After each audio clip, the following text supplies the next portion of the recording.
హైదరాబాద్లోని పాత బస్తీలో ఓ హిందూ ఆలయంలో ఘోర అపచారం జరిగింది.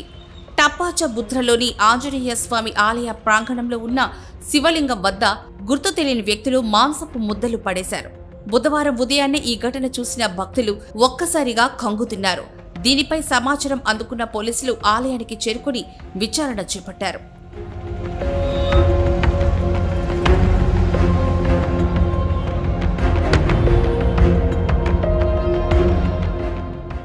వివరాల్లోకి వెళ్తే టప్పాచబుద్ర జిర్రా హనుమాన్ ఆలయానికి బుధవారం ఉదయం భక్తులు తరలివచ్చారు. పవిత్రమైన మాఘ పౌర్ణమి కావడంతో ఆలయంలోని దేవుళ్లకు అర్చనలు పూజలు చేసేందుకు సిద్ధమయ్యారు. ఈ క్రమంలోని ప్రాంగణంలో ఉన్న శివలింగం వద్దకు కొందరు భక్తులు వెళ్లగా పక్కనే మాంసపు ముద్దలు కనిపించాయి.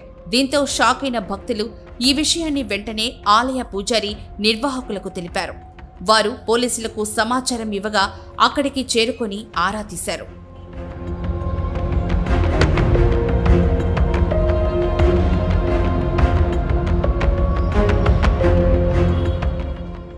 హనుమాన్ ఆలయంలో మాంసం ముద్దల సమాచారం గురించి వాట్సాప్ గ్రూపుల్లో ప్రచారం జరగడంతో నగరంలోని నలుమూలల నుంచి పెద్ద ఎత్తున హిందూ సంఘాల కార్యకర్తలు అక్కడికి తరలివచ్చారు. హిందూ ఆలయ పవిత్రతను దెబ్బతీసేలా ప్రవర్తించిన నిందితులను వెంటనే గుర్తించి కఠినంగా శిక్షించాలని డిమాండ్ చేశారు. ఎవరో ఉద్దేశపూర్వకంగానే ఇలా చేసుంటారని అనుమానం వ్యక్తం చేశారు. తీవ్ర ఉద్రిక్తతకు దారితీసిన ఈ ఘటనపై పోలీసులు దర్యాప్తు చేపట్టారు. సమీపంలోని సీసీ కెమెరాల ఫుటేజీని సేకరించి నిశితంగా పరిశీలిస్తున్నారు.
ఇందులో మామూలు దెబ్బతింటుంది.